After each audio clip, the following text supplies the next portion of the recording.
Boa tarde, bem-vindo a mais uma chazada de bola. Hoje temos o prazer de receber o Mr. Jorge Neves.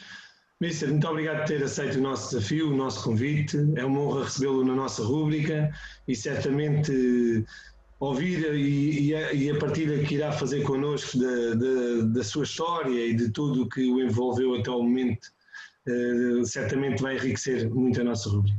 Pergunto desde já como está, que é feito do Mr. Jorge Neves, que a gente ao tempo que não o vê ligado ao futebol, como é que isso tem andado por aí?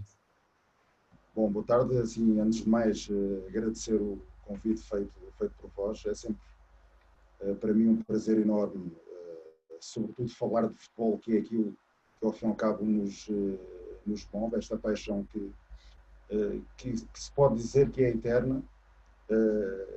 E pronto, e dar-vos os parabéns também pela rubrica realmente que cada vez mais está a crescer e que a estão a fazer da melhor forma. Bom, relativamente, poderá-se dizer alguma ausência nestes últimos anos relativamente àquilo que eu mais gosto de fazer, que é treinar. Isto tem a ver aqui com alguns fatores que condicionaram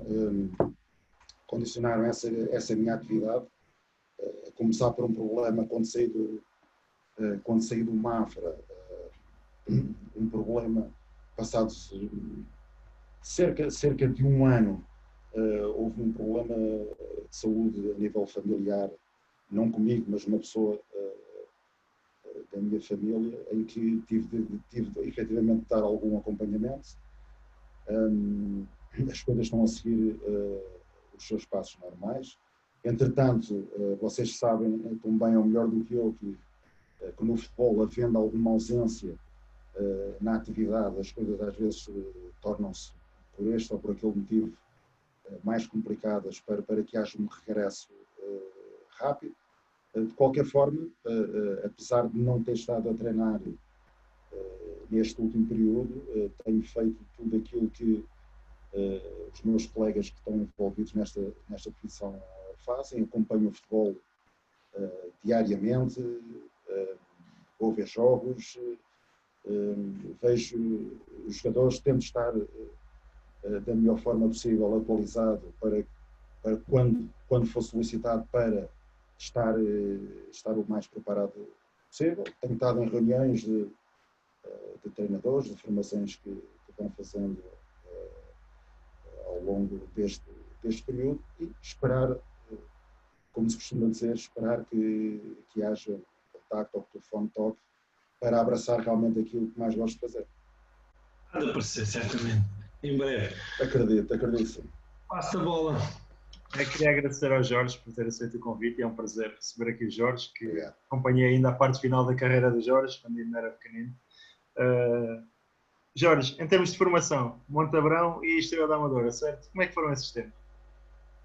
Sim, pronto, eu começaria até, aliás, eu tenho um irmão gêmeo, que é o Rui Neves, que fez um percurso paralelo ao meu, mas sempre ligado ao futebol.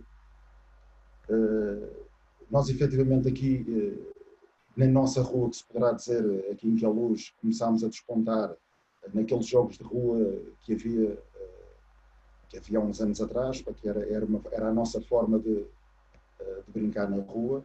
Começámos a ter algum destaque, quer na escola, naqueles jogos de interturmas e de rua, e então fomos convidados para integrar uma equipa de júniores da Joma, que era o clube aqui de Montabrão, que é a Luz, mas só tinham júniores. Nós ainda éramos juvenis do primeiro ano e começámos a ser federados logo aí, no primeiro ano de juvenil. Fizemos ali um ano a jogar com, poderá-se dizer, graúdos na altura, e foi quando o Sr. Martinho, que era um diretor que trabalhava no Estrela, pai do então Zé Luís, que se fala agora, que vai para o Benfica, portanto estava no Bolonenses, diretor desportivo. Então ele convidou-nos para irmos para a formação do Estrela, nós aceitámos, Fizemos todo o nosso percurso a nível de formação ali na Amadora, um clube que felizmente poderá estar a dar aqui alguns ares de regresso, e faço votos, aproveito, faço votos para que isso aconteça, porque é um clube muito querido aqui na zona de Lisboa. Nós chamávamos... Acho que já foi confirmado, Jorge, a fusão do Sim, já foi. Eu penso que há um projeto de alguma forma sustentado que vai permitir o regresso do Estrela Amadora aos campeonatos de Portugal, não é? Sim. Pronto, a fusão com o Sintra Futebol Clube. Exato.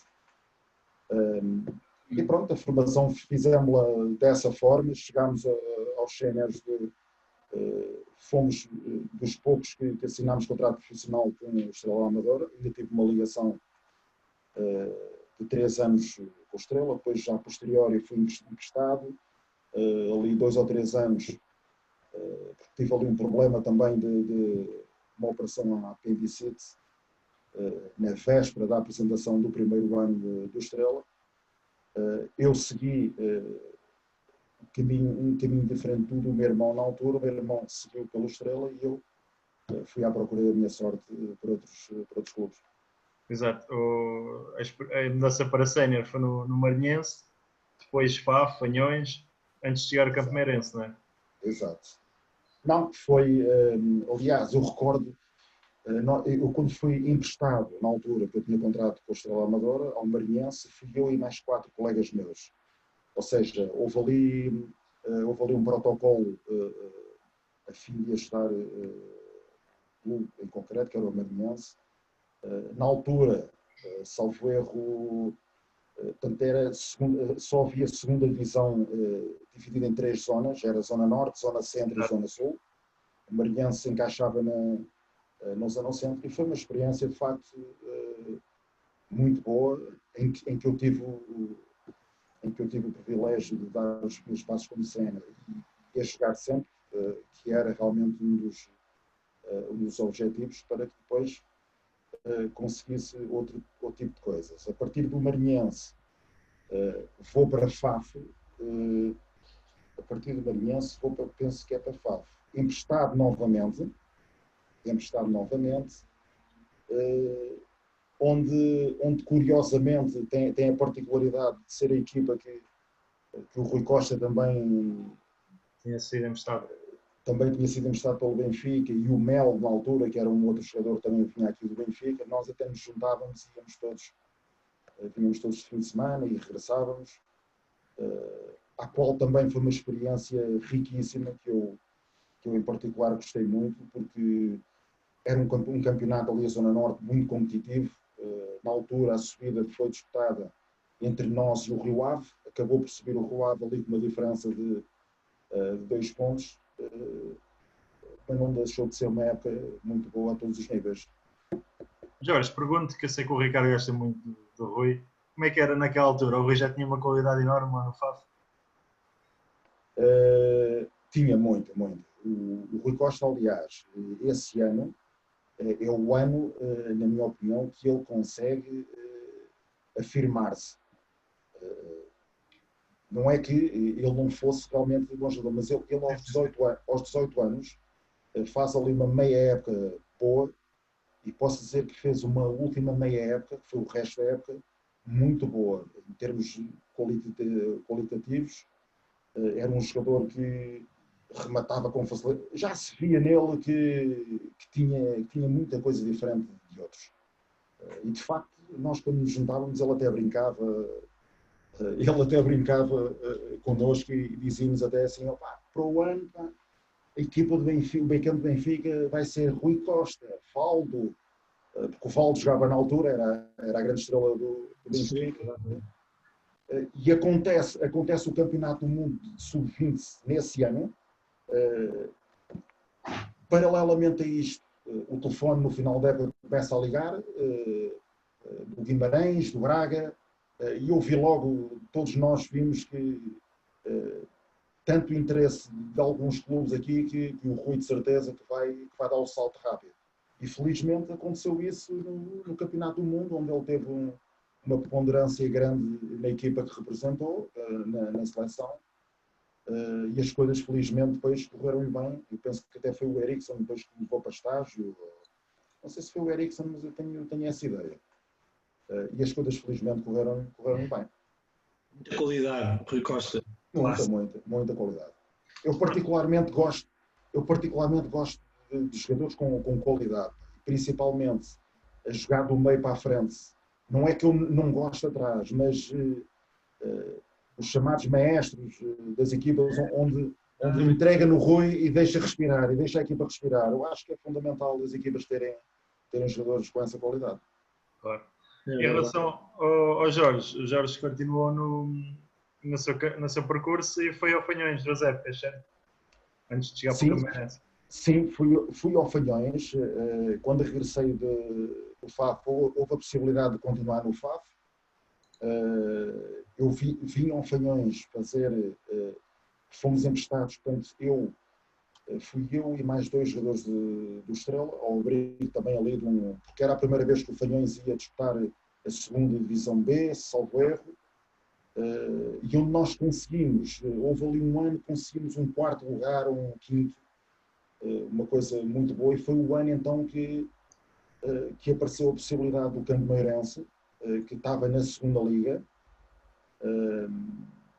em que tinha que curiosamente iria disputar um último jogo com o Estrela Amadora para garantir a permanência na segunda divisão profissional. E então foi nesse período onde eles me foram observar, em concreto o Fidal, que era o treinador, que é agora comentador da RTP, e que foi durante muitos anos, tem sido durante muitos anos, onde me foram buscar, e foram 2 anos também maravilhosos no Alentejo. Aliás, coincido com a primeira subida do Cameirense à primeira divisão, que foi a minha segunda época em Campo Maior.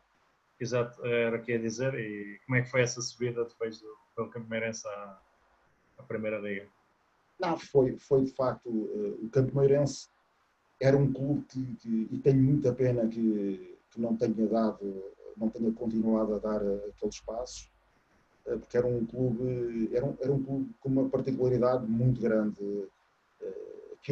Toda a gente se conhecia ali naquela vila de Campo Maior, era vivido como uma família, e nunca tinham tido ali futebol profissional. Quando essa perspectiva lhes apareceu à porta, eles tratavam-nos muito bem. Aliás, as pessoas do Alentejo já por si só gostam de o fazer. E então, com aquela particularidade, as coisas aconteceram de uma forma muito boa. O que coincidiu também com o êxito esportivo. Obviamente, todos nós sabemos da capacidade dos Naveiro em termos financeiros para poder dar condições, e de facto ele permitiu essas condições.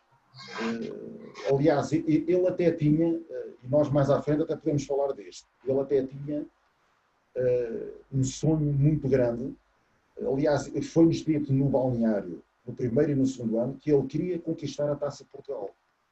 Era o grande sonho dele, queria ir ao Jamor ganhar a Taça de Portugal. E curiosamente, eu vou ao Jamor no ano a seguir a ter saído não foi a seguir, mas vou ao Jamor no clube, no Beira-Mar, eu saí de Campo Maior para o Beira-Mar, e curiosamente vamos fazer a final com o Cameirense, e eu a saber deste desejo do presidente. Foi mauzinho para ele. Pois foi. Pois, e foram 7 anos no Beira-Mar, que coincide com essa 4ª época que o Jorge chega à Primeira Liga, e também que o Beira-Mar chega à final da Taça, em 98, 99. É verdade, houve aqui eu na minha transição tanto de Campo Maior para o Beira-Mar, aqui no meio ainda houve ali a possibilidade de, aliás, cheguei a ir à Madeira e tudo, para assinar pelo Nacional da Madeira, na altura, e isso não se concretizou. E então, quando regresso ao continente, tinha uma pessoa amiga à minha espera a dizer que havia a possibilidade do Beira-Mar, e então foi quando eu avancei para Aveiro, e avancei da forma certa, porque não foi por acaso que eu fiquei lá durante 7 anos.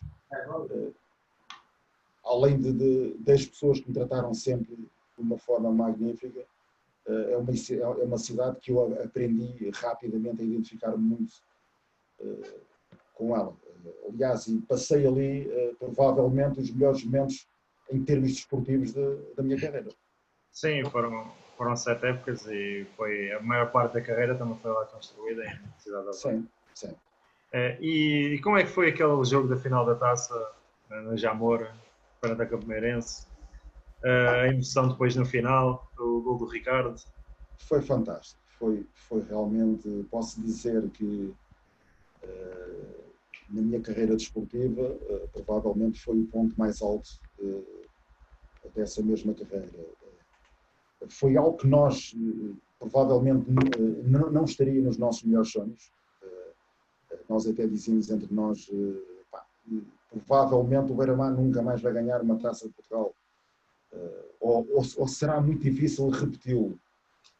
E o momento que nós o fizemos, aliás, o regresso a Aveiro foi uma coisa incrível. Dizia-se na altura que estavam 50 mil pessoas na cidade de Aveiro à nossa espera. Obviamente não eram só dali de Aveiro, mas sim daquela região que circunda a cidade. E de facto nós, quando chegámos ali à entrada da cidade, aquilo para chegarmos ao local onde iríamos festejar, aquilo foi, demorámos mais tempo a fazer um percurso de, sei lá, de 4 quilómetros do que chegar de Lisboa a ver. Foi incrível, foi incrível. Exato. Depois ainda o Jorge ainda passa no Chaves, 2 épocas. Sim. Se calhar dependerá as botas oficialmente. Não, foi e eu vou explicar porque é que o fiz. Não é que não tivesse condições físicas para o fazer, porque até felizmente tinha. Nunca tive a felicidade de nunca ter uma lesão chamada grave, como tem alguns colegas de profissão. E eu filo pelo seguinte, portanto, eu quando saio do Beira-Mar, vou a Chaves, encontrei também um grupo com muita qualidade. Eu posso dizer aqui 3 ou 4 jogadores na altura que estavam nessa equipa: o João Alves, que depois aparece no Guimarães, Sporting, o Ricardo Chaves, o Tony, depois, que apareceu depois no segundo ano, o Manduca, que depois foi ao Benfica e foi lá para fora. O Arrieta, que tinha jogado, um espanhol que tinha aparecido também no Braga. Tínhamos uma equipa muito boa, orientada pelo mister Rogério Gonçalves, que também era uma pessoa excelente, de muito bom trato. E de facto foi uma experiência também rica, apesar de eu ter ido para ali com 32 anos, fiz dos 32 aos 34. E antes de acabar a segunda época, pronto, a segunda época já com algumas dificuldades financeiras, o Chaves que atravessava na altura, onde o presidente era o Castanheira Gonçalves, e onde o presidente do Beira-Mar, que era o Mano Nunes ainda, tinha sido meu presidente enquanto jogador, tínhamos uma relação muito boa, e ele um dia faz-me um telefonema a convidar-me, a dar-me a possibilidade de treinar os júniores, que naquele ano iriam disputar o Nacional, que era muito difícil. O Beira-Mar normalmente nesses escalões a equipa de júniores subia e descia novamente, subia e descia. E então eu ponderei realmente e achei que aquele poderia ser o melhor momento para o fazer, não só por regressar a uma casa que me dizia muito, e a uma cidade que ao fim e ao cabo já era minha, mas sim também pela aposta na continuidade daquilo que eu queria fazer num futuro próximo, que era estar ligado ao futebol, que era aquilo que eu mais gostava de fazer, e eu dando-me essa possibilidade e havendo tudo isso conjugando, achei que aquele era o momento de parar de jogar e abraçar realmente a carreira de treinador. E é aí que surge essa oportunidade no Beira-Mar, Jorge? Sim, surge só uma oportunidade riquíssima, a meu ver. Aliás, eu sou da opinião, não sei se vocês concordam comigo, mas todos os treinadores, sejam eles quais, aqueles que estão no topo hoje em dia e os que vão lá chegar, que devem passar pela formação. Eu sou dessa opinião. Não sou um aficionado muito grande. Eu, por exemplo, nesta altura da minha vida, olhando para a formação, poderei dizer que não sei se um dia voltarei a treinar a formação. Mas gosto mais do futebol, diz-me mais do futebol profissional, por vários motivos que poderemos falar se quiserem. Sim, faz sentido. Mas a formação dá-nos ferramentas muito importantes para nós podermos, nos anos mais à frente, utilizá-las, porque é muito diferente tu treinares uma equipa profissional, e dirigires-te a um atleta e tens que lhe dizer que ele tem que fazer determinadas coisas porque é pago para isso, do que estar à espera de um conjunto de jogadores. Tu tens o treino preparado e de repente, à última hora, ligam 2 ou 3 miúdos, um porque tem um teste, o outro porque perdeu o comboio, o outro porque... E tu tens que ajustar naquele momento, num espaço e com vários problemas à tua volta, queres resolver, queres ser roupeiro, queres ser motorista, queres ser... E de repente tens o treino preparado, tens que modificar na hora. Isso dá uma bagagem muito boa. E por isso são essas dificuldades que depois, mais tarde, quando for mais acessível e mais fáceis, ajudam a ultrapassar. Mais acessível em termos de distribuirmos, termos mais pessoas. Sim, eu acredito. Eu, por exemplo, estava sozinho a treinar a maioria dos treinos. Acho que em 80 treinos este ano fiz 75 sozinhos, quase.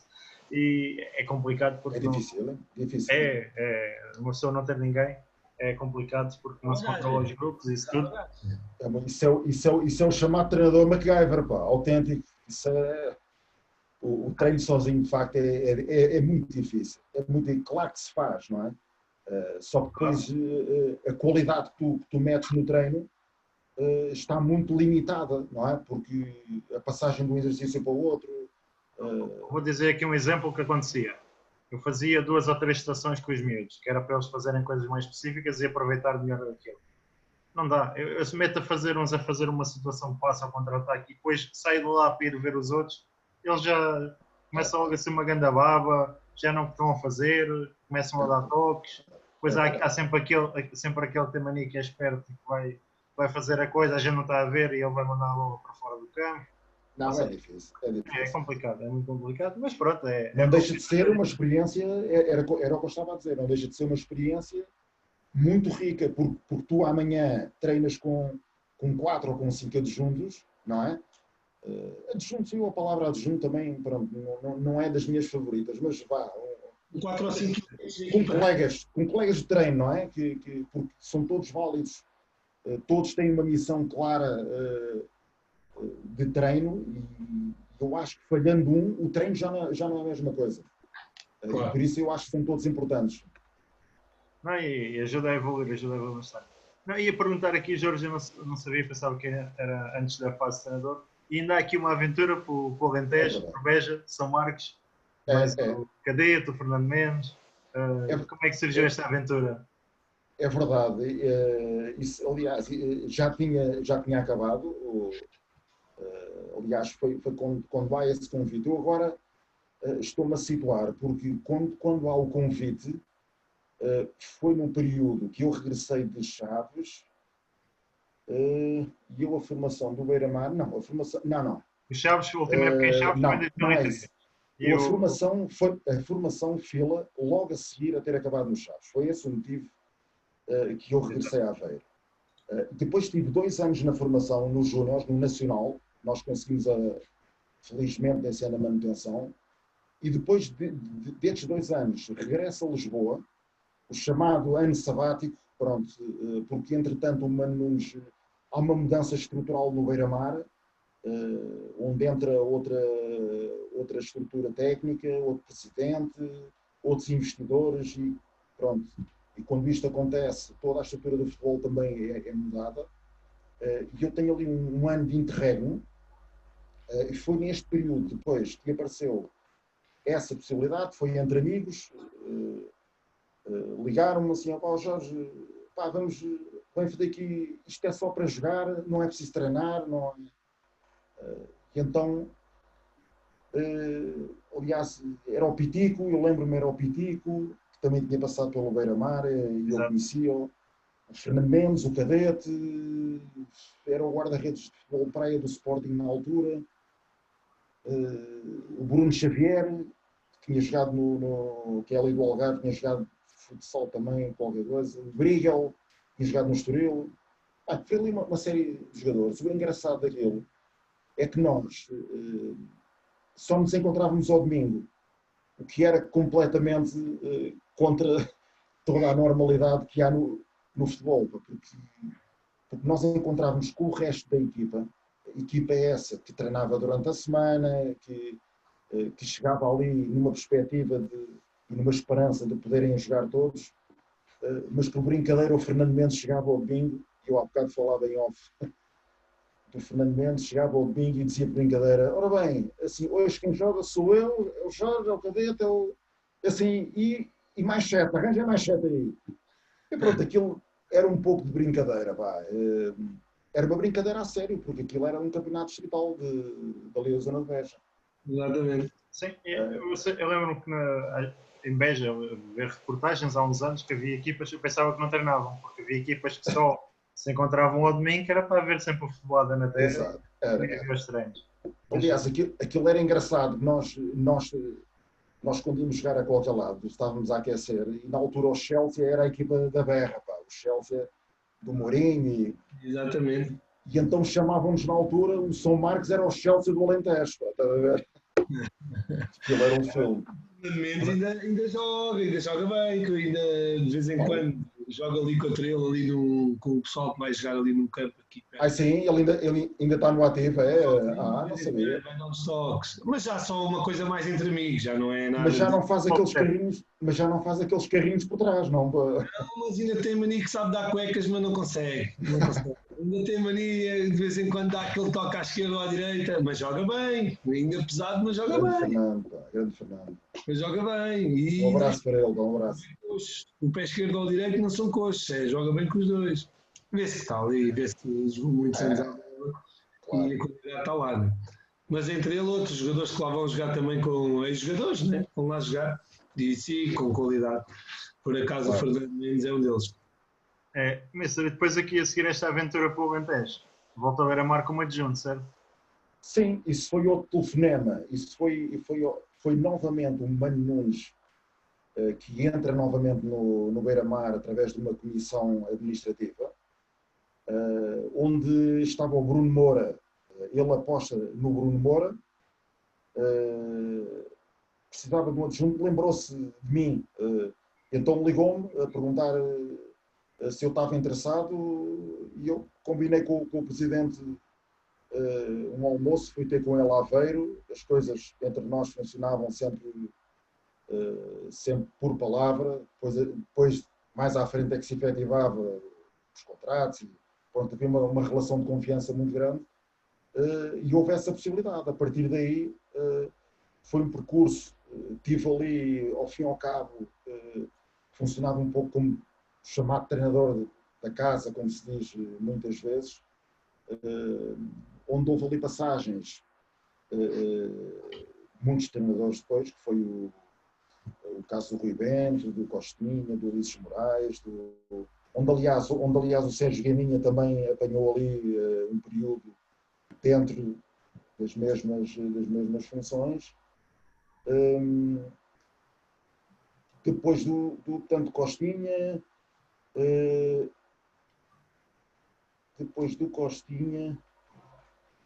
estava-me aqui a tentar lembrar, mas eu sei que... Quem passou? Quem passou a seguir ao Costinha? Não, a seguir ao Costinha, quem foi a seguir ao Costinha? Eu não sei se foi o ano que eu assumi... Que eu assumi como principal. Exatamente, o Leonardo, exato. Mas Pois, pronto, houve ali um ano depois em esses que, Moraes Costinha foi a seguir ao Costinha, né? exatamente, a seguir ao Costinha, onde foi um período também que não foi fácil em termos financeiros para o Beira-Mar, onde em termos, onde o Beira-Mar tinha uma equipa completa e teve que se desfazer de muitos jogadores, porque financeiramente não atravessava um bom período. Houve ali também uma fase onde o investidor era o iraniano, o Pichiar, e depois passou para um... Aliás, foi neste período onde eu assumi a equipa principal, onde me foi dito, Jorge, vamos estudar, até foi uma conversa que eu tive até com o Nuno Padrão, em que ele me diz, vamos estudar uma mão cheia de nada, mas é agarrar ou largar, assim, obviamente que tudo aquilo me dizia muito e o que eu queria de facto era treinar, e vi ali uma janela de oportunidade, onde abracei esse projeto, consciente das dificuldades, porque obviamente que gostaria de ter agarrado uma situação com outro tipo de condições, mas pronto, era o que havia e eu aceitei essa forma. A partir do momento que eu aceitei, não poderia queixar Exato. de mais nada. Felizmente, conseguimos arranjar ali um leque de jogadores que nos permitiram fazer um campeonato muito engraçado, quer a nível até de taça da Liga, onde conseguimos chegar esse ano à última fase.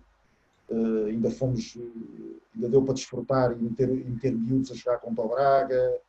Foi a última fase que passámos para a taça da Liga. A taça de Portugal chegámos ali perto dos quartos de final, perdemos por penaltis contra a Académica do Sérgio Conceição na altura.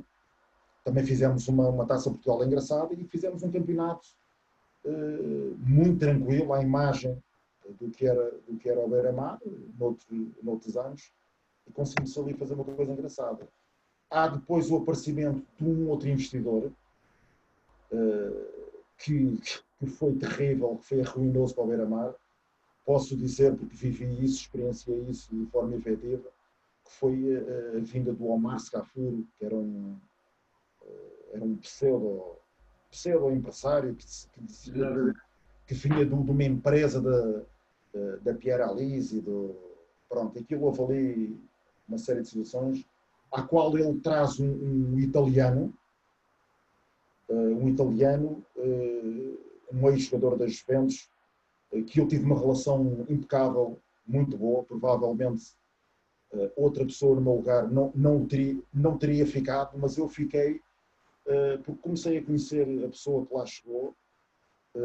As coisas não correram muito bem, eu fiquei como adjunto desse italiano, as coisas não correram muito bem, e o Omar Scafuro, novamente no final desse período, faz-me um telefonema, eu ainda estava de férias, e disse-me que eu quero que você regresse outra vez à equipa principal, porque isto não correu bem, e pronto, e eu volto novamente, com uma outra perspectiva. Foi-me prometido outro tipo de condições, só que pronto, foi uma série de jogadores que eles ao fim e ao cabo impuseram, porque esta é a realidade do futebol, não vamos esconder, aparecendo um investidor que te diz claramente que nós vamos meter aqui dinheiro, mas estes 5, 6, 7 jogadores têm que fazer parte do plantel. Não há outra forma. O Beira-Mar na altura atravessava uma crise muito grande, e depois, a partir dali, foi uma DEF, com umas dificuldades em termos de salários que não pagavam, depois pagavam só uns, não pagavam outros. Aquilo foi uma confusão muito grande. Nós tivemos aqui também o Luís Viegas, que era o observador, não era? Sim. O Luís Viegas, sim. Falando sobre isso, que o primeiro investidor as coisas ainda andavam, mas que é verdade. Começou a ir tudo por água abaixo. É verdade. E pronto, e o Beira-Mar tinha bons jogadores, também já aqui passaram, o André Sousa, o Pité. Pois, o Luís Viegas foi para a Tailândia, não é? Já lá está há uns anos. E tinha uma boa equipa, o Beira-Mar nesse ano e lá está. Sim. O Nanu, né, que está no Marítimo também.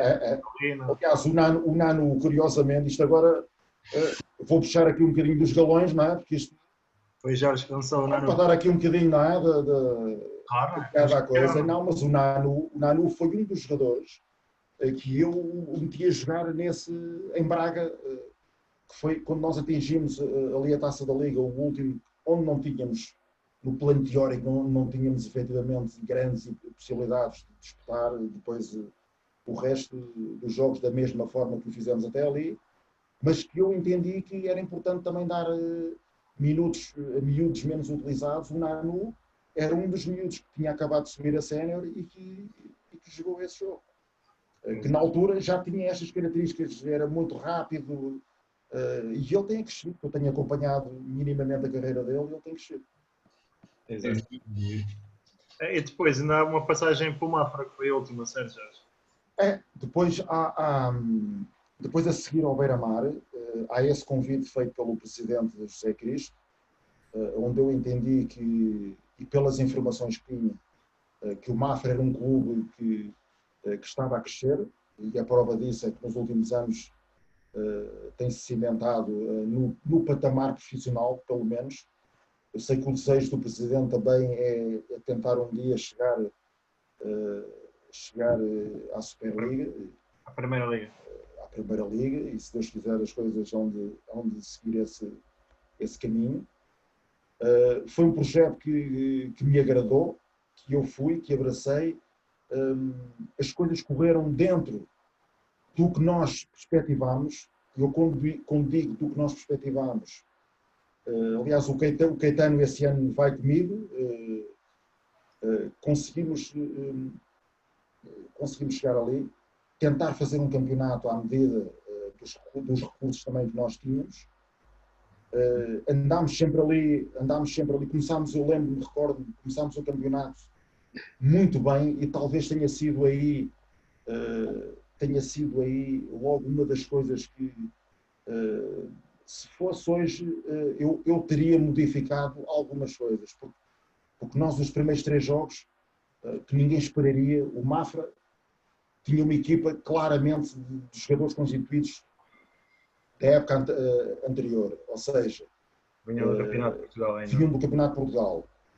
Com esta particularidade, que era, vinham habituados a ganhar domingo após domingo.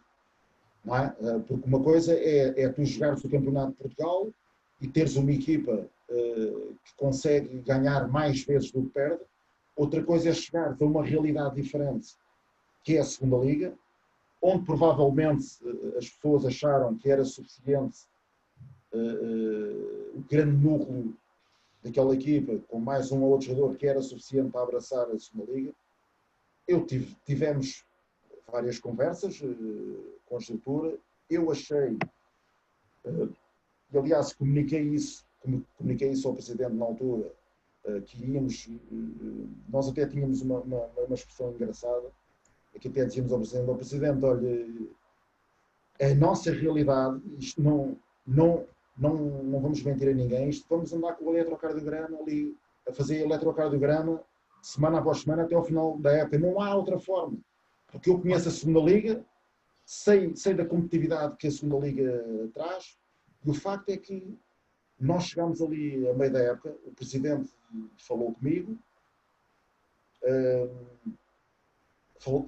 curiosamente 2 semanas depois de me ter dito que as coisas até podiam avançar para uma renovação, mas isto no futebol, nós temos de estar preparados para tudo.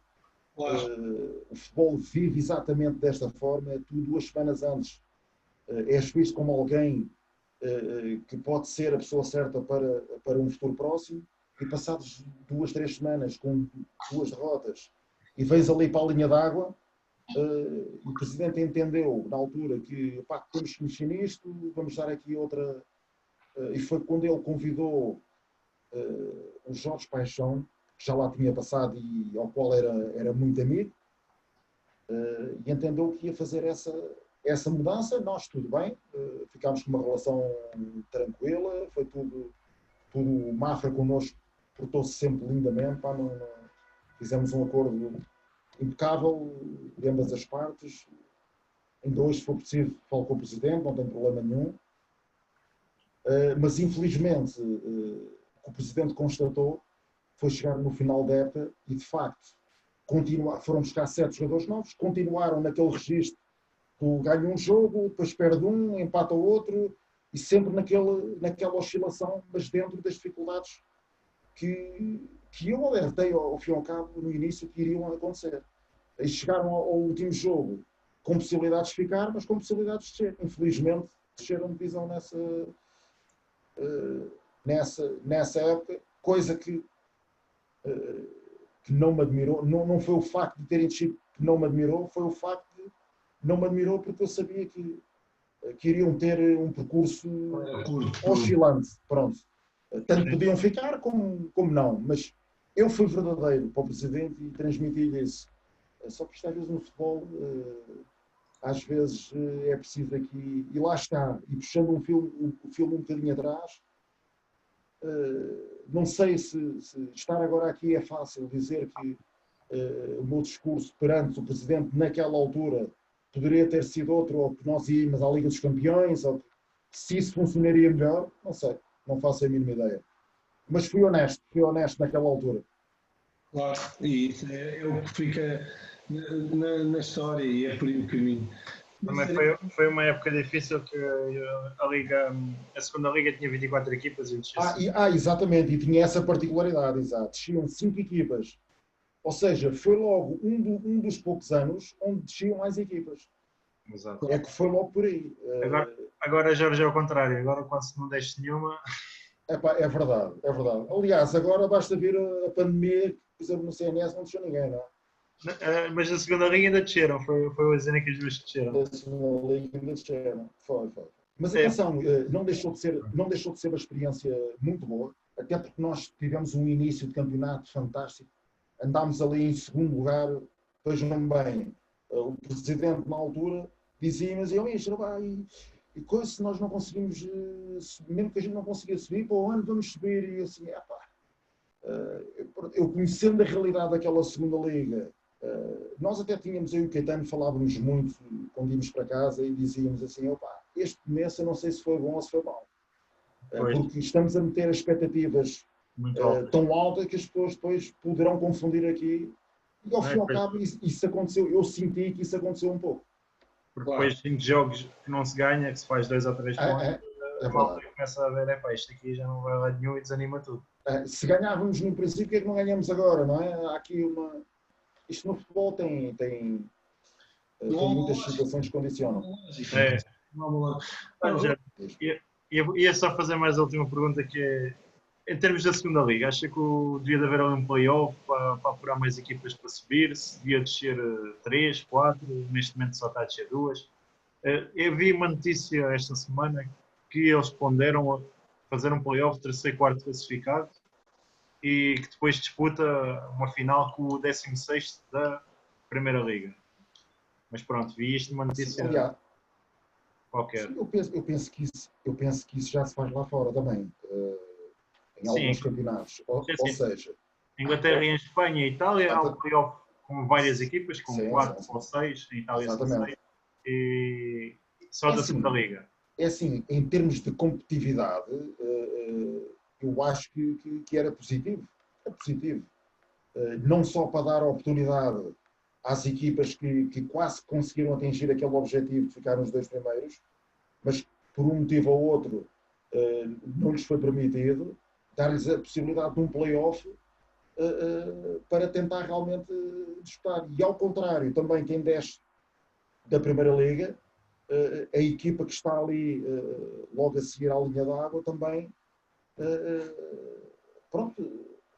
proporcionar-lhe esse momento, ir a jogo e mostrar realmente que tem argumentos para continuar na Primeira Liga. Eu acho que o problema aqui é encaixar isto no enquadramento atual, porque isto quando mete taças da Liga, Taça Portugal, o próprio campeonato, se conseguirem encaixar isto da melhor forma possível, a que os jogadores depois também possam ter um período merecido de descanso, para mim acho que era positivo. Exato. Ricardo. Está bem. Perguntava aqui ao Mister então, Jorge, como é que, falando aqui dentro do campo, entrando para o campo, Vamos embora. Isso é que é bom. Bem. vamos entrar aqui para o campo, como é que, primeiro perguntava-lhe ali com uma carreira com tantos anos e passagens por clubes com algum significado no nosso panorama do futebol, certamente havia qualidade. Nunca foi uma procura de ir experimentar ao estrangeiro ou nunca surgiu? Estamos a falar aqui como jogador, é? Como jogador. Como treinador, eu vou fazer a mesma pergunta seguinte logo. Pronto, como jogador. Não Se tinha tantas fosse, oportunidades. Não era naquela altura. não é, exatamente, não é que tivesse sido há muitos anos, foram há alguns anos atrás. Eram épocas distintas. Mas o que o Tiago está a dizer faz todo o sentido. Hoje em dia, tu tens jogadores que saltam de Portugal para o estrangeiro sem sequer passar nos séniores. Exatamente. Logo por aqui é uma diferença enorme. Agora, se me tivesse surgido essa... Eu vou-vos confessar uma coisa. Eu nunca tive uma ligação muito grande a empresários. Se calhar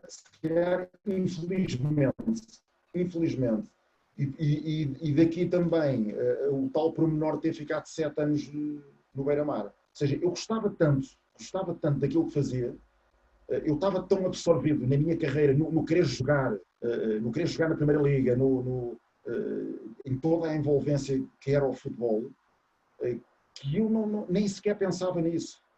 Exatamente. Nem sequer pensava nisso. Ou seja, havia aqui um quê de ingenuidade da minha parte que hoje em dia provavelmente não haveria. Porque hoje em dia tu metes o fator financeiro à frente de tudo. De tudo. É verdade. E os conhecimentos hoje em dia são diferentes. Porque quando me dizem que eu vou para o estrangeiro, vou abraçar um projeto, tirando meia dúzia, quer jogadores, quer treinadores, que vão para equipas efetivamente com uma capacidade financeira, estrutural, tudo, que vão realmente para um patamar, que vão chegar para a Inglaterra, que vão chegar... Agora, a maioria dos profissionais, quer jogadores, quer treinadores, vão à procura de uma situação financeira melhor. Ponto final. Ponto final. Apesar de terem a mesma paixão, só que não me venham falar de projetos sustentados com... Agora, como treinador, via-se a treinar no estrangeiro? Claro que sim. E houve aliás, neste interregno que apareceu agora na minha vida, houve essa possibilidade e confesso-vos até que tive algumas situações engraçadas do género ter que ir a correr, tirar o passaporte para o ter amanhã para enviar pelo WhatsApp para eles verem que eu tinha passaporte. Ou seja, situações de prepara-te porque amanhã vais arrancar, ou porque tive algumas situações destas. Aliás, nós falávamos disso e eu não tenho problema nenhum em dizê-lo. Realmente, financeiramente, quando me expuseram, eram situações vantajosas e, obviamente, que esse era o primeiro passo. Depois de lá estar, então aí sim, vamos ver que tipo de projeto, vamos ver o que é que nós podemos melhorar, vamos tentar meter as coisas aqui à nossa imagem, àquilo que nós somos, àquilo que nós trabalhamos e pronto, e dar o percurso normal das coisas. Exatamente. Então agora vamos para dentro de campo, Mister. Aqui, e como jogador, certamente não havia tanta da informação que há hoje em dia. Hoje em dia, até nos iniciados, se grava treinos, grava-se jogos, grava-se tudo e mais alguma coisa. Como é que o Mister vê a chegada, por exemplo, da observação, análise de dados, análise de adversários da própria equipa? Fez muito bem. E essa adaptação à mesma, como é que... Vejo muito bem. Vejo muito bem e acho que todos os treinadores, independentemente de onde estejam a trabalhar, se num clube com poucas condições ou maiores, se tiverem a possibilidade ter esse tipo de ferramentas e estando em constante atualização, eu tento fazer à minha maneira, Claro. Estando em constante atualização, acho que é fundamental para o trabalho ser cada vez melhor. Eu sou defensor de que o futebol tem sempre algo que pode acrescentar. Ou seja, aquela teoria aquele chavão que se ouvia muito, no futebol está tudo inventado, é mentira. Eu não sou nada dessa opinião, porque eu vivi uma época em que realmente havia todas essas dificuldades, havia menos informação, havia menos possibilidades de um jogador ir jogar lá para fora, e posso-vos dizer que a evolução do futebol nota-se não só dentro do campo, porque a forma de jogar hoje em dia é diferente do que era há 10, 20 anos atrás. Essa é que é a realidade. E quando me vêm dizer que isto do futebol está tudo inventado, para mim não faz muito sentido.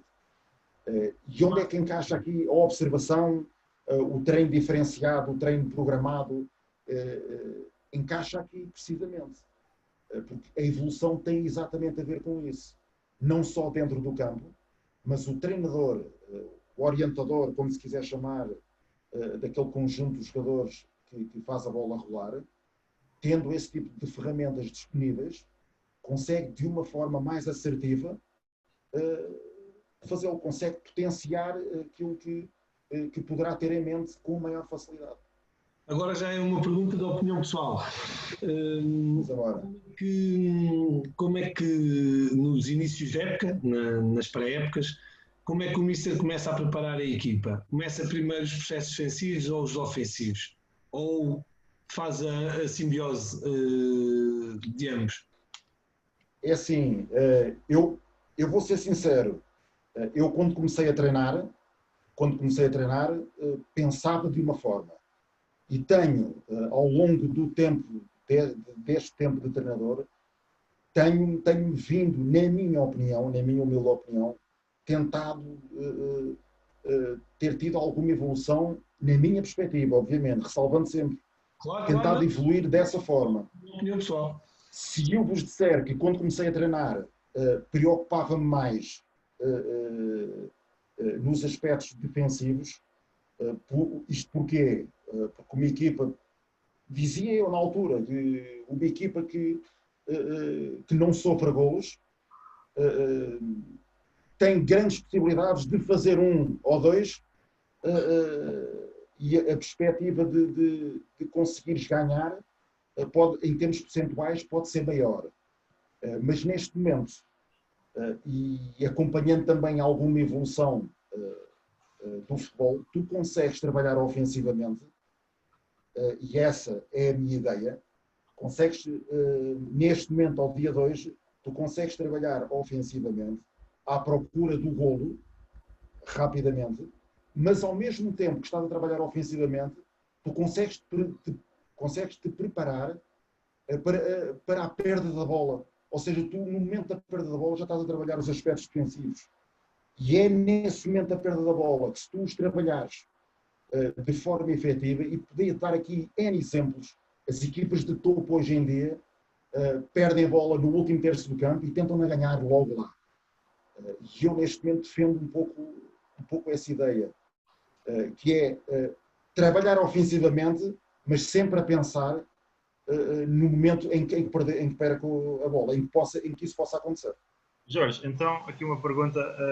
Na altura que o Jorge passou pelo Beira-Mar e Mafra, se calhar aqui o Jorge incidia mais na parte defensiva do jogo. Como é que era o seu modelo de jogo? Na altura do, desculpa. Do Beira-Mar e Mafra, ali da segunda liga. Do Beira-Mar e Mafra. É assim, do Beira-Mar e Mafra. Sim, pode ser. É assim, há aqui um pormenor que também tem que ser dito. Sim, as equipas tem que ser dito. Tu quando chegas a um clube e percebes a realidade que te deparas e o plantel com que vais trabalhar, tu tens que olhar para a equipa e tem que fazer sentido o trabalho que tu vais potenciar. Porque o que é que me interessa a mim? Trabalhar o processo, começar por trabalhar o processo ofensivo numa fase inicial, se tu achas que a equipa tem muitas limitações, se o fizer por aí. Ou seja, eu acho que aqui, eu, por exemplo, no Mafra, adaptei-me um bocadinho à realidade que tinha. E confesso que trabalhei numa fase inicial o processo defensivo e a partir daí fui acrescentando. Agora o que eu estava a dizer é que defendo o contrário, porque era a minha pergunta a seguir, que é, se neste momento se o Míster pegasse nesse mesmo Mafra ou numa equipa similar, seria da mesma forma que trabalhava ou já tentaria também implementar mais o parte ofensiva e depois uns toques? Não, provavelmente, vou ser sincero, provavelmente mudava alguma coisa que fiz no Mafra. Provavelmente mudava. Mesmo com algumas limitações que nós poderíamos ter. E o Tiago pergunta-me porquê que mudava. É a evolução do Jorge como treinador, era aí que eu lá está. Também. Não. Mudava porque ao fazê-lo eu já sabia como é que podia superar essas dificuldades. Exatamente. Ou seja, é um bocadinho aquela mentalidade do porque é que eu estou aqui, isto falando agora mais calão, assim, porque é que eu estou aqui a aguentar o 0 se posso ser feliz e fazer um 0, não é? 2-0, 3-0. 2-0, 3-0, exatamente. Aliás, o Ruben Amorim ganhou este capital mesmo pela ousadia dele. Porque se calhar muito pouca gente conhece o trabalho curto que ele tem feito, mas ele chega ao Sporting e está a fazer exatamente o que fazia pelos poucos clubes onde passou. Certo? O Casa Pia e o Braga.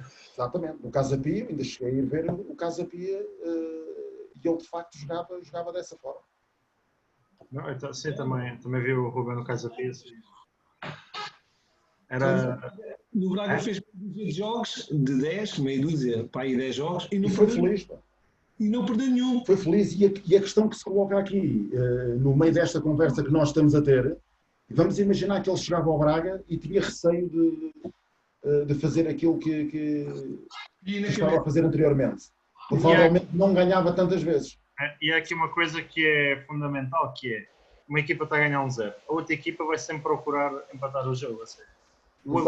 Aguentar às vezes o resultado por a margem mínima é muito... Se bem que, Tiago, nós estamos aqui a falar de um tema que isto leva horas. Pois, e que eu gosto, porque é assim, nós quando estamos a falar num processo ofensivo de uma equipa, e estamos aqui a falar se começamos no processo ofensivo ou no defensivo. Isto é tudo muito relativo. Porquê? Porque a própria dinâmica que a equipa dá depende da própria dinâmica que a equipa dá. Eu ainda há dias, foi ontem que vi o Chelsea, com quem é que o Chelsea jogou? O Liverpool, 5-3. Não, mas eu também vi esse jogo. Mas vi, não sei se vocês viram o Manchester United de Chelsea, onde o Chelsea ganha para a Taça de Inglaterra, as meias finais.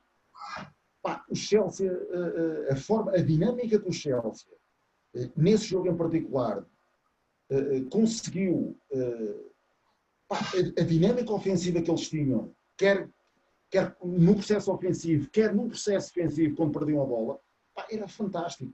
E coisas trabalhadas. Nós olhávamos para o jogo e aquilo é trabalhado. Aquilo não podemos dizer que aparecia do nada. Obviamente que os jogadores têm qualidade, dão qualidade ao trabalho. Obviamente que sim, que é fundamental. Tu ter jogadores para determinadas ideias. Mas aquilo dava gosto, a dinâmica que eles... Nós sabíamos a construção a 3, como é que era feita. Eles tinham uma particularidade que na construção a 3... É mais padronizado, não é? Que eles já sabem o que é... Tudo padronizado, exatamente. Já sabem quais é que vai ser as movimentações. Completamente. Ele está aí para ali, já sei que ele vai vir dentro para si fora, por exemplo. Completamente. Dava gosto, é assim de uma riqueza tática para quem está minimamente por dentro, dava gosto olhar para o jogo e para a dinâmica que ele estava a dar. Exato. Ricardo. Não, ainda tinha aqui para perguntar. Diz isto já. Pergunta, ainda tenho mais uma assim. Então eu pergunto esta, que é as famosas bolas paradas, os esquemas táticos, os famosos, sabendo que é uma quebra Está o quinto momento do jogo, pá, que o Jesus já há 20 anos fazia. Pá. Exatamente. Nessa não sabia que era as partes fixas do jogo, né? Bolas paradas, esquemas táticos. Sabendo que quebra bastante as dinâmicas de treino e também sabemos que qualquer treinador odeia quebrar a dinâmica de treino, como é que o Mister trabalha as bolas paradas, os famosos esquemas táticos, no plano semanal de treinos? Olha, normalmente num ciclo normal, os esquemas táticos costumo apontar ali na antevéspera, ou seja, vamos supor que o jogo é ao domingo, à sexta-feira, as bolas defensivas e mais perto do jogo as bolas ofensivas, que era no sábado, um dia antes. Ou seja, normalmente costumo dividir o trabalho em dois. Exato. Isto porquê? Lá está, a nossa vivência como atletas também nos dá um pouco dessa experiência. Normalmente nós, que há uns anos atrás, chegávamos ali ao sábado e levávamos com um treino de 1 hora, quase 2, só de bolas paradas. Pá, aquilo tornava-se por vezes cansativo, pá. Quer mentalmente, quer fisicamente, porque se tu estiveres cansado mentalmente, tu ficas cansado fisicamente. Essa é que é essa. E eu prefiro dividir o trabalho em 2 fases. Numa primeira fase, as bolas paradas defensivas, e numa segunda fase, mais perto do jogo, as ofensivas. Poderiam fazer ao contrário, é verdade. Mas eu acho que se nós fizermos bem as ofensivas, lá está, vamos ao encontro daquilo que estávamos a falar anteriormente. Estamos mais perto de ganhar. Exato. Boa. Fica a nota. Tiago. Queria perguntar, há bocado o Ricardo falou aqui da parte da observação. No microciclo semanal, vamos dizer de um domingo a domingo, quando é que o Jorge insere aqui a observação? Se gosta de começar a dar informação do adversário, sobre o adversário, no início da semana, ir repartindo ao longo da semana ou só antes do jogo? Não, olha, o ideal, na minha opinião, o ideal era a partir de quarta-feira. Isso era o ideal. Só que nós temos que ponderar aqui, se fosse um treinador de topo que estivesse a responder a isto, provavelmente nem colocava este tipo de questões. Claro. Nós sabemos que há muita limitação ao nível desse trabalho e nós temos que ajustar o trabalho que queremos fazer também à realidade do clube que estamos a treinar. Isso é um facto e não há como fugir dele. Eu normalmente, por onde tenho passado, faço também tento arranjar um espaço à sexta-feira e depois à sexta-feira não, tento arranjar um espaço ao sábado e depois no dia do jogo, só assim uma coisa leve.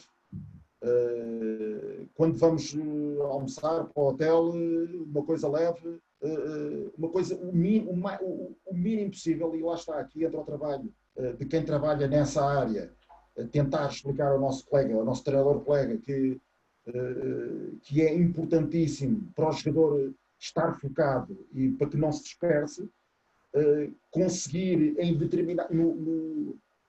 num determinado tempo, o mais curto possível, passar a informação que nós pretendemos e que é válida para aquele propósito. Exato. Jorge, e ainda a nível aqui do microciclo semanal, a nível de exercícios, o Jorge gosta de ter ali uns exercícios padrão, sempre os mesmos, lá está, uma percentagem, vamos dizer, não vou dizer percentagem, mas haver ali um padrão e ter algumas dinâmicas, ou estar sempre a trocar tudo? Não, estar sempre a trocar, isso é complicado. Isto porquê? Lá está, trazendo a bagagem que trazia como atleta profissional, convivência, nós temos também um bocadinho de treinadores quando jogamos, assim, a meio do treino, estamos sempre a fazer isto, só estamos a ver o quê? Não vi este homem, agora vai fazer. lá está ele a inventar e tal, aquelas coisas. Mas eu acho que é fundamental repetir exercícios, porque através da repetição é que surge o êxito, na minha opinião. Obviamente que nós temos de ser criativos, e aqui a palavra criativo nos surge, falar tanto o treinador tem que ser criativo, e eu concordo em absoluto. Criativo, arranjar exercícios, o mudar aqui pode ser só nesta perspectiva, dentro daquilo que nós queremos, dentro da ideia que nós queremos repetir, dentro da dinâmica que nós queremos repetir, podemos sim fazer aqui alguns ajustes para que pareça ao jogador que não estamos a fazer sempre a mesma coisa. Mas a ideia é sempre a mesma. Ou seja, a ideia, na minha opinião, tem que ser padronizada, não é? Tem que ser treinada, padronizada. Em termos de exercícios, conseguir fazer aqui um ou outro ajuste para que a coisa, pelo menos em termos mentais para o jogador, seja, portanto, recepcionem de forma positiva e de uma forma motivadora. Sim, sim. Há muitos treinos para que eu adoro, por exemplo, chegar. Eu lembro quando estava no Mafra, no Beira-Mar, chegava à casa e não ia dormir sem saber o que ia fazer exatamente no dia a seguir. Era impossível, porque era uma preocupação. Pronto, há pessoas, cada um vive as coisas da sua maneira. Mas não era, eu posso dizer que não era propriamente o inventar. Eu não estava a inventar nada. Eu estava a criar situações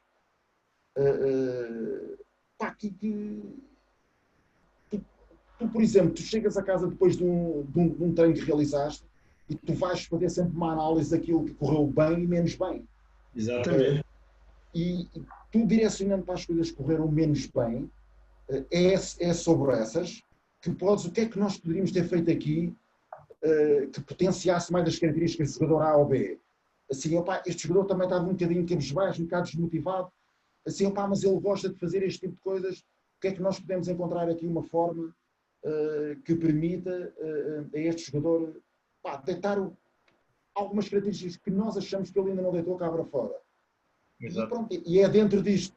É tu teres, e para finalizar, para não ser muito, muito chato nesta explicação, é tu teres uma ideia, um exercício padronizado para cada situação e tu fazeres pequenos ajustes até no exercício, mas não fugindo da ideia que tens. Lá está, se calhar palavras assim muito resumidas, é haver um padrão no treino, mas desde que não caia numa retina, né? Que o atleta tem que ter uma retina, ou seja, vai-se alterando ali umas coisas, uns detalhes, um exercício novo. Exatamente, Tiago, e aliás, Tiago, os treinadores estão lá exatamente para isso. Eu vou dar este exemplo. Eu estou a orientar o treino e vem um colega meu e diz ao Jorge, opa, a malta já sabe que vai ser isto, que está a ser isto, pá, se calhar ali, assim, não, olha, vamos colocar aqui este obstáculo e dizer-lhes que de repente apareceu este adversário, de repente apareceram dois jogadores em cima do homem, como é que nós temos que fazer? Ou seja, tu consegues, naquele exercício que tens padronizado, tu consegues criar situações dentro do exercício, criar um contexto diferente e o exercício acaba por ser o mesmo. Só que eles é que vão pensar que é outro exercício. Exato. O Ricardo caiu na forma de voltar. Estás com problemas, Ricardo? Mas já está... Não caiu, mas não ouvi. Se quiseres a nossa cana de pesca e tu agarras só. Não, então eu não percebo isto. Mas tranquilo. Pronto. Jorge, ainda aqui uma pergunta que é... Aqui eu acho que isto tem... Na formação, eu não concordo nos séniores e profissionais pagos, se calhar pode ser mais provável, que é dar a informação do treino. Imagina, chegamos ao treino, está ali aquele quadro e está lá o plano do treino. O Jorge é a favor disso? O jogador já sabe o que é que vai fazer no treino? Ou no treino vai sempre dar a informação? Para te dizer a verdade, já o fiz e também houve vezes que não o fiz. na minha opinião, no meu caso particular, depende do contexto. Depende do contexto do momento. Eu vou dar este exemplo, por exemplo. Nós viemos de uma realidade competitiva, que é o jogo, não é? Do fim de semana. Se tu treinares logo no dia a seguir, porque eu também já o fiz e também já não o fiz, que é, por exemplo, treinar logo no dia a seguir para dar folga na terça-feira. E os jogadores vêm na quarta. Ou seja, aqui há a vantagem da semana passar mais rapidamente. E pode haver a desvantagem de, se for a seguir a uma derrota, a um empate que não seja benéfico em termos emocionais para a equipa, também pode ser difícil o treino logo a seguir ao jogo. Há aqui também várias perspectivas. Só que relativamente ao que tu me estavas a perguntar, depende do contexto. Lá está. Acho que não há aqui uma fórmula matemática. Se o treinador entender que é importante para o treino, para o sucesso da realização do treino, dar alguma informação. Eu, por exemplo, já trabalhei com treinadores, eu lembro o Ulisses Moraes, por exemplo, nós no Beira-Mar, aliás, o Gaminha também, na altura estava lá. Nós reuníamos a equipa técnica 1 hora antes e íamos e sabíamos ao detalhe, por exemplo, esta é uma outra fórmula que eu em particular gosto, que é a equipa técnica saber exatamente o que se vai passar no treino em detalhe, em pormenor. Nós já sabemos, não temos que andar ali no campo, até para não passar a mensagem para o jogador, ou pelo contrário, passar a mensagem para o jogador de que as coisas estão a ser feitas com muita qualidade, que é o jogador perceber, mas como é que ele sabia que o homem estava a fazer isto, ou porque já está tudo, a equipa técnica tem que estar completamente informada. Relativamente aos jogadores, passar essa informação, que era o que o Tiago me estava a dizer, há momentos em que eu acho bem fazê-lo e há outros momentos em que acho bem não fazê-lo. Por isso é difícil estar aqui a dizer se eu sou a favor, depende do contexto. Exato. Se calhar esta resposta é um bocadinho politicamente correta, mas não é fácil. Mas também é complexo. E aí é que, por exemplo, lá está, por exemplo, na formação não depende. A resposta ao Mister, desculpa, Tiago, a resposta ao Mister deu logo, depende do contexto, a realidade. Matei o Tiago, vai na hora. Eu até quando pergunto digo logo, na formação eu acho que é errado, porque pelo menos comigo acontece, se o miúdo vai lá, que eu às vezes tenho um ponto de treino, vai lá e começa a ver, mister, sério, vamos fazer isto, não me apetece, isto era jogo. Pô, ou seja, já começam a ver o treino, já começam a baixar ali a cabeça, não sei o quê. Claro, Tiago, tu estás-me a falar... é diferente, não é?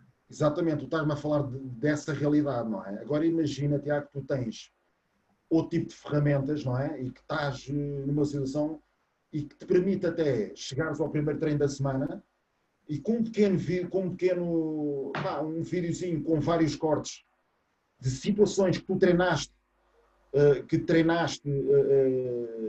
durante a semana passada e dizer assim aos jogadores, olha, assim, eu só quero perder aqui 5 minutos, nós hoje vamos direcionar o trabalho para isto, mas eu quero que vocês vejam isto. E os jogadores veem determinadas movimentações, determinadas dinâmicas que aconteceram no jogo, que tu consegues arranjar, não tenhas dúvidas que tu consegues. Não, isso é, hoje em dia é fácil. Tempo, arranjas essas dinâmicas, tu mostras aos seus atletas e sabes o que é que tu vais criar aí? Tu vais criar créditos de os jogadores para contigo. Porque os jogadores começam a ver aquilo assim, o homem no outro dia parecia um maluquinho, parecia burro quando estava a falar sobre isto. Mas afinal isto aconteceu mesmo. Ou seja, ele afinal... E eu acho que isso é determinada. Há momentos para o fazer.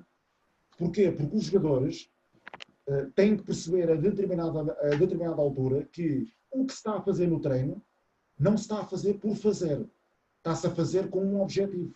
Exatamente. E, aliás, e durante o treino, também é importante, por exemplo, esse feedback. Durante o treino eu gosto.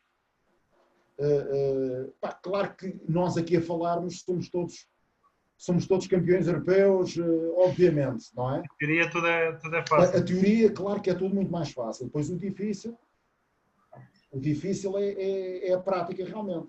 Mas eu tento, por exemplo, tento fazer isso no treino, que é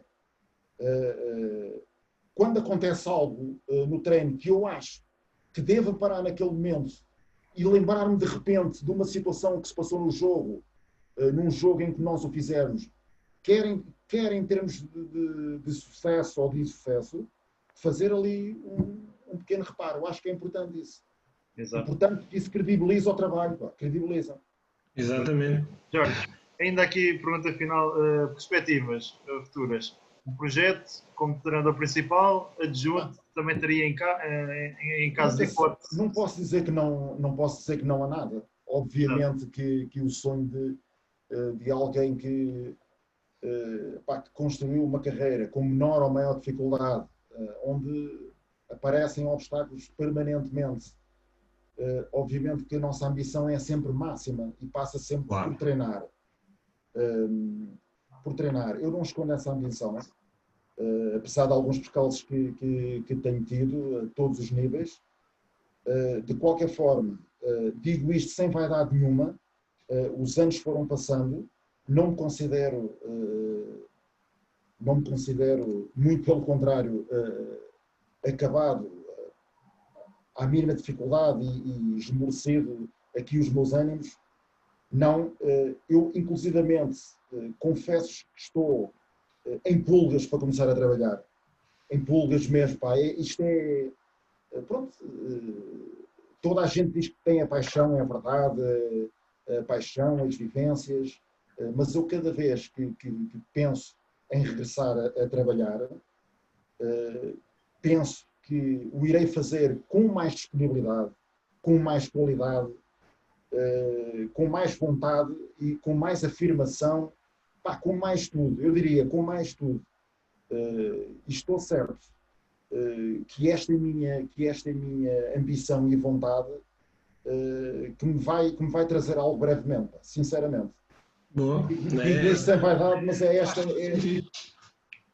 isto que eu quero, e quero rapidamente mostrar aquilo que noutros contextos provavelmente não consegui mostrar.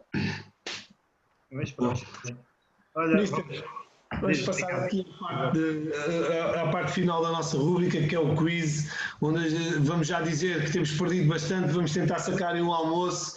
Mas não me digam calhou. Não me digam calhou a mim. Ainda por cima na marisqueira ali da Ericeira, já viu?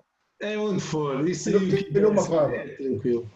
É tranquilo. Se fomos nós a pagar, o Tiago é que escolhe o sítio. Acho que ele tem ali uma tascazinha que vende umas bifanas boas ao pé de casa. Pronto, isso é ótimo. Eu vou-vos dizer a verdade.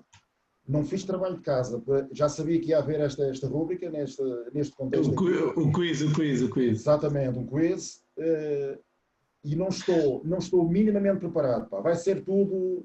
Mr. Jorge, só lhe tenho a dizer isto. Olha, vou ser treinador, vou ser o Tiago, percebes? Quando lhe ligam 3 atletas a dizer que têm teste amanhã e outro que adoeceu, está com febre, e ele de repente tinha 22 jogadores para treinar e tem 15 só. É fazer jogos reduzidos, resolve tudo. Com o Joker. Jogos reduzidos e o Joker resolve logo o problema. Mataste-me agora também, pronto. É começar a cortar. Quando eu tinha 9 para 9 lá no plano de treino, chegava lá, estavam 14. E agora? É certo. Exatamente. Ou então, Tiago, ou então é chegar ao momento e eles virarem-se para ti, ok, só vamos treinar com 14, e tu dizes assim, eu já sabia que íamos treinar com 14, não se preocupem. Não se preocupem que está tudo resolvido, mas ainda estou aqui a fazer. Ainda dizia assim... E quando vir as costas, assim, ai meu Deus, o que eu fiz? Ainda dizia assim, esperem aí que eu vou só buscar as luvas, porque só temos um guarda-redes, eu vou ali para aquela baliza. E aconteceu muita vez. Então, Vicente, eu tomo já aqui a ousadia de começar o nosso quiz. Qual foi o... Jorge... ia dizer só, vamos esperar que o Jorge tenha boa memória. Se ele tiver boa memória, ganha fácil. Mas diz-me uma coisa, quantas perguntas são? São 5.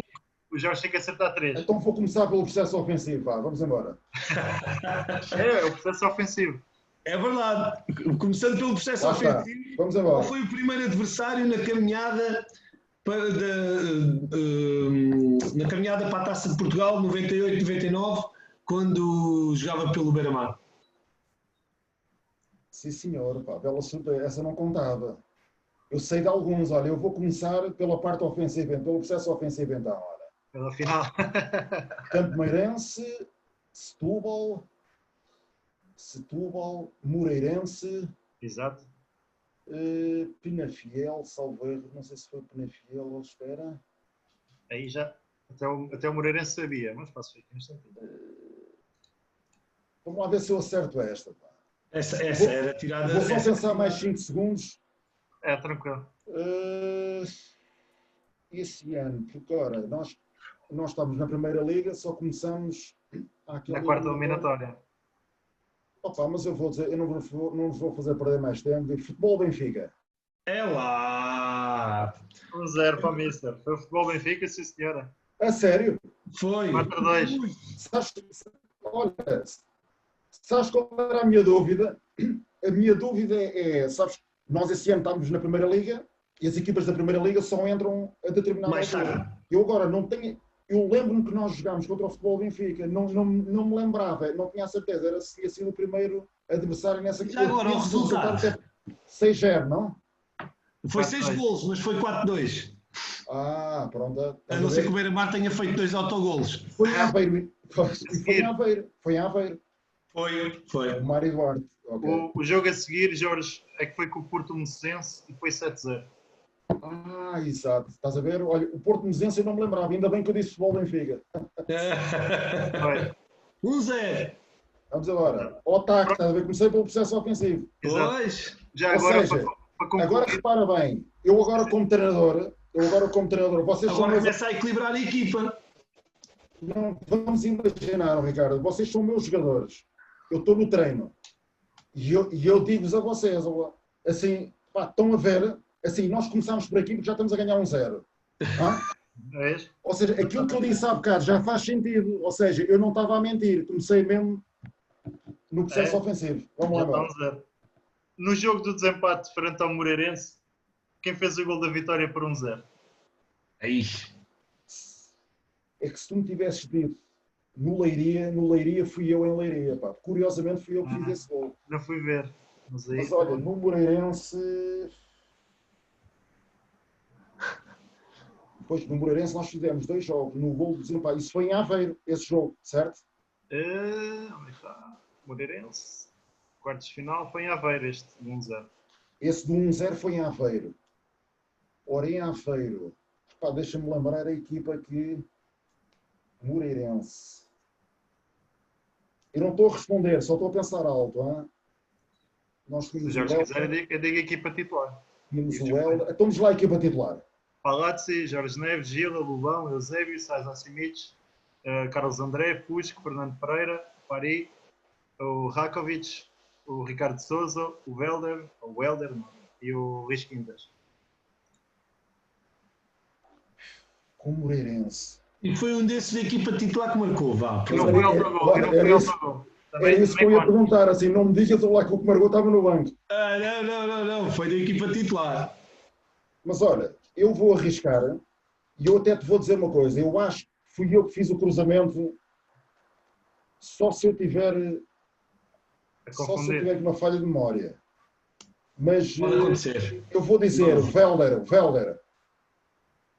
Foi Gila. Gila, pá. O Gila também marcava uns golitos de bolas paradas. Lá está os esquemas táticos. Importantes. Muito importantes, cada vez mais. Minutos.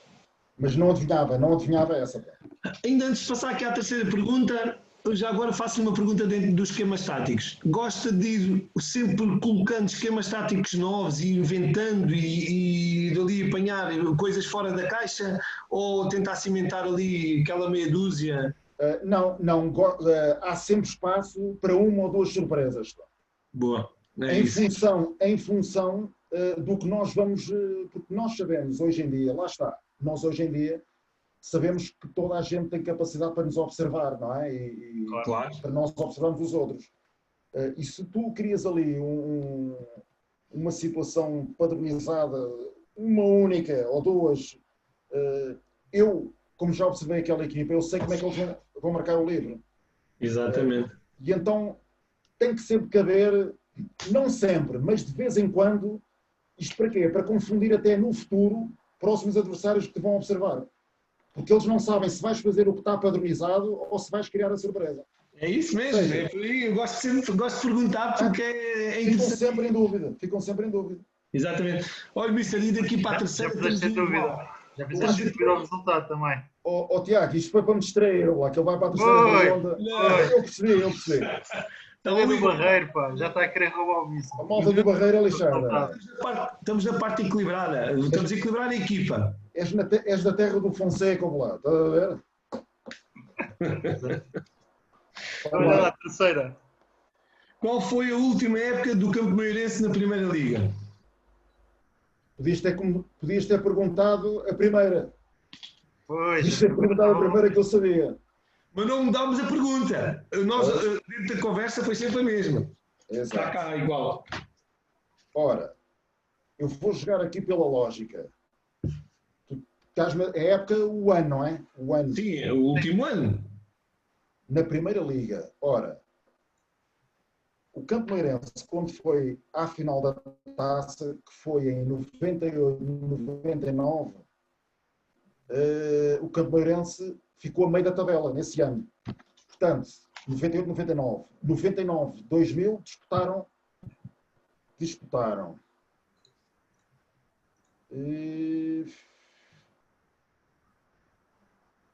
Portanto, ou foi nessa época a seguir, ou foi ali próximo, pá. 2000 e deixa-me ver, 2004 foi o europeu, o Campo Meirense em 2004, já não...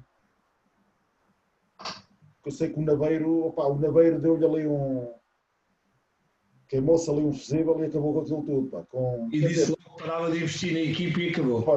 Foi. Eles desceram no mesmo ano que o Estrela também deixa. Essa é uma pista, não é? É. Eles desceram com o Estrela e com o Aves. Pois, mas o Aves desceu muitas vezes e subiu muitas. Essa pergunta é difícil. Já me... Eu vou dar aqui umas hipóteses. Vou pôr. Isso com hipótese, vou lá. Eu vou pôr 99, 2000, 2000, 2001, 2001, 2002. Pois, eu sabia que era próximo. Já ajuda. Eu sabia que era próximo. Portanto, 99, 2000, que era a que eu tinha pensado. Ora, esse ano estava lá. Pá, porque aquilo foi uma desilusão para eles, pá, aquilo foi uma coisa impressionante. Mas olha, eu arrisco no 2000, 2001. E arrisca bem. É virtude, ali ao meio. Foi em 2000, no meio é que está a virtude, não é? É. Eu podia ter sido malzinho e dava também o 2002, 2003, mas eu não quis. Mas podias. Não, mas eu por acaso, olha, eu vou dizer uma coisa. Pronto, ali a seguir à taça, eu sei que o desânimo foi de tal forma, porque eu vou-vos confessar uma coisa. Eu, quando estive em Campo Maior, o sonho do Naveiro sentou-nos lá no balneário, as duas épocas que eu lá tive, sentou-nos, e começou-nos a distribuir assim uns repousados. Ele tinha umas tiradas giras, que era o João Manuel, o filho do Rui Naveiro. Exatamente. De rabo de cavalo e ele virou-se para nós assim: vocês sabem qual é o meu maior objetivo aqui neste clube?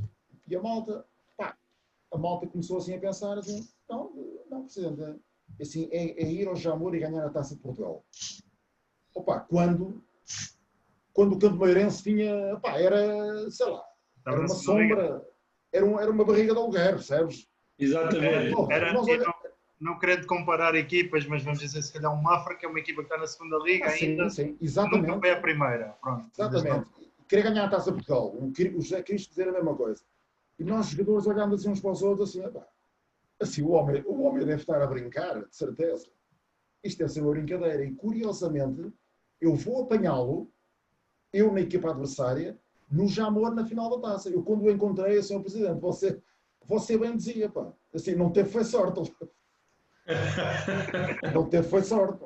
Mas muito boa gente, hein? Muito boa gente. Eu só espero é que ele não pense que eu, como já sabia daquilo, sabes, tivesse sido um tónico, não é? Mas pronto. Olha, com isto tudo, como quem não chora não mama, já está a ganhar 2-1. Mister. Há mais. Não eram só 3. Não, tem que acertar 3. 3 em 5.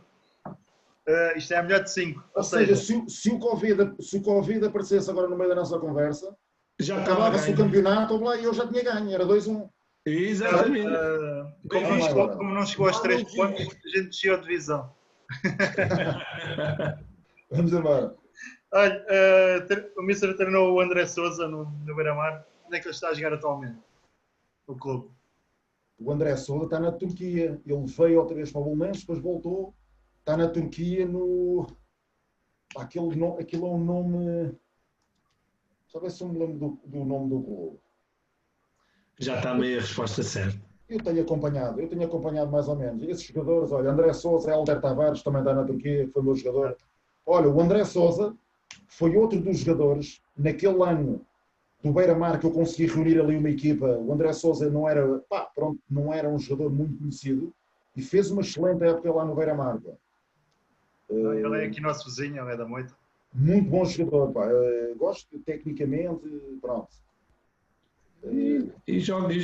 Mister acertar nesta já ganhou, porque acho que vai acertar na próxima, mas aqui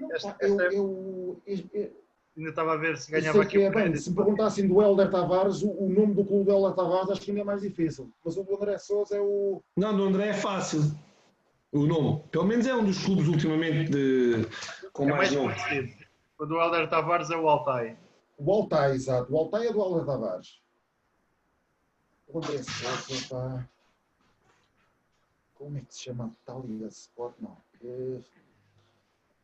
É vermelho e preto. Não, isso pelas cores não interessa. Eu estava a passar aqui o nome. Posso dar 4 hipóteses.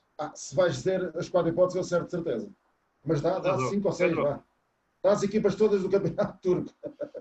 Então eu vou dizer aqui as 6 equipas aqui seguidas. Dá algumas, vá. O Antalyaspor, o Gaziantep, Kasimpasa, Gostep, o Gençler Birlici ou o Konyaspor. Olha, vai lá dizendo uma que eu vou anulando. Diz lá não digas a primeira ainda. Começa da segunda. A segunda? A segunda. É o Gaziz Sehir Gaziantep. Gaziantep? É o Gaziantep. Não, essa não é. Kasimpasa. Também não é.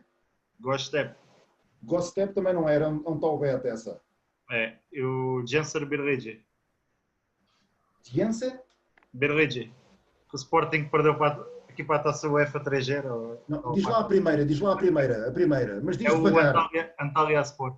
E por sílabas agora. É? Por sílabas. Antalyaspor. Eu aposto nessa. No Antalyaspor. Eu aposto mal. A segunda era o Gaziantep. Era o Gaziantep. Pá. Olha que eu estava... Foi um campeonato engraçado, por acaso. Por acaso estão a fazer... Vão para aí 8º, 7º. Sim. É. O Mister queria ver como é que andava o meu turco. Não é o meu forte. Em sílabas, pá. Então, o Mister vai aqui ganhar. Está 2-2 e isso foi só para dar emoção, porque o último é fácil. O Tiago está sempre a fazer a ajuda do público. Não sei, pá. Não sei. Então onde é que joga o Luís Carlos, Mister? O extremo que o Mister treinou no Mafra. Aquele extremo que treinou no Mafra. Pá, eu sei onde é que ele está agora, pá. O Luís Carlos. O Manitas, pá. É. Sabes que ele tem os braços... Aquilo foi um acidente que ele teve, pá. Ele teve um acidente numa altura... Teve uma Foi em Santa Combadão, ele contou que estava no Santa Combadão. Felizmente... Exatamente. Ele fez aqui a rubrica a semana passada. Já está no ar, o Mister não sim. É uma malha, pá. É uma malha. Mas olha, o Luís Carlos, eu sei que foi agora para... Ainda há pouco tempo vi isso.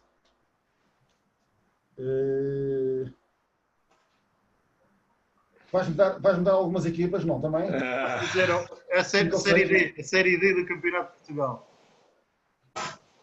Não, isso por séries. Há equipas que há anos que participam na série D, depois saltam para a série... Diz lá, este ano passou a série D toda, Tiago. Como isto é decisivo, eu digo a série toda. Toda pode ser, podes dizer toda. São Então, 12 equipas ou 14? São 18. 18. É o Olhanense, o Real de Massamá, o Alverca, o Oltano, Sintrense, Pinhalmovense. Espera. Essa já podes eliminar, não é nenhuma dessas. Ok. Loures, Oriental, 1º de Dezembro, Amora, Esperança de Lagos e Armacenenses. Também posso eliminar todas? Anula todas também. O Olímpico de Montijo, o Sacavenense, o Lusitano de Évora, Fabril do Barreiro, o Aljustramense e o Sintra Futebol. Já disseste todas? Já. Sacavenense. Exatamente. A Sacavenense. Não, que eu li isso há pouco tempo, por acaso. Mas se a gente não diz as equipas, o Missa não ia lá. Provavelmente, mas olha, eu por acaso, quando me falaste nisso, eu lembrei-me de o Sacavenense, não sei se não chegava lá, digo-te já. É possível que já está há 2 anos, até tatuou o símbolo do clube e tudo. Eu vi a fotografia e tudo, foi há pouco tempo eu vi no jornal isso. Grande máquina, grande Luís Carlos. É, sim, senhor. O Luís Carlos no Mafra fomos ganhar. Aliás, eu no Benfica B ia com o Beira-Mar lá, ganhava. Fui com o Mafra lá, ganhei. E um dos gols foi o Luís Carlos que fez, um gol fenomenal. Pá. Ele tinha tiradas, notava-se que muita qualidade técnica. O Luís provavelmente passou ali um patamar abaixo daquilo do que poderia chegar. É bom jogador. E eu disse pessoalmente que estou chateado com ele. Fui a Sacavém ver o Sacavenense com o Montijo. Ele fez um lançamento contra as costas do central que tentava-lhe mandar a bola para a bancada. E pronto, foi passarinho e ele dali fez o cruzamento para o gol. Mas ele durante o jogo todo foi o jogador que mais mexeu. É bom jogador. Mesmo com 30 e alguns anos já. Sim. Ou 6 ou 7. Ele dá muita criatividade. Eu já o apanhei um jogador, se calhar em termos físicos, em termos de disponibilidade física, se calhar já tinha ali uma outra lacuna, mas ele compensava muito com a qualidade técnica. Exatamente. A equipa por vezes respirava quando a bola chegava aos pés dele, porque ninguém sabia às vezes o que é que, nem o treinador às vezes, o que é que ele ia fazer naquele momento. Exatamente. Olha, Mr. Jorge, com isto tudo chegámos ao fim da nossa rúbrica. Vou-lhe dizer, foi espetacular pela nossa rúbrica. Desejo-lhe um enorme sucesso e que venha aí uma segunda parte da vida futebolística, agora a retoma, e que seja até à reforma, aí a bombar, aí a dar aí com alma. Espero encontrá-lo em breve, nem que seja para lhe pagar o almoço, eu e o Tiago, que a gente estamos em dívida a partir de agora. Uma bifaninha está bom, não precisamos ir para a Ericeira, lá para a Marisqueira, não. Mas onde o Missa quiser, é tranquilo. A Ericeira ficava fora de caminho. É tranquilo. Missa, nós desejo realmente aí muito sucesso, foi espetacular tê-lo na nossa rúbrica, sucesso, vida profissional, vida pessoal, e em breve encontrá-lo aí dentro de um quadrado que tanto nos une e nos apaixona, que é o futebol, e foi top. Vou-lhe passar para o Tiago aqui o último desafio da nossa rúbrica e, olha, obrigado por tudo. Certeza, Ricardo. Já agora deixa-me só agradecer também da tua parte, antes de falar com o Tiago. Acho que este tipo de iniciativas, e vocês estão a tê-la, fazem muito bem, porque é muito bom para quem gosta em particular de futebol. Este tipo de situações fazem-nos crescer todos os dias, a nós principalmente, porque estamos a falar daquilo que mais gostamos. E eu aprendo contigo, com o Tiago, com toda a gente, quando se fala de futebol. Aliás, a partilha de ideias, eu acho que tem a ver com isso. É o conhecimento de cada um, e trocarmos aqui algumas coisinhas para podermos ser melhores amanhã. Partilha das experiências. E vincando aquilo que estavas a dizer, eu penso que sim, que não vou desaparecer sem experienciar uma nova aventura. Isso vai chegar, tenho a certeza, e digo outra vez, passe aqui alguma vaidade, mas é isso que eu quero e é isso que vai acontecer.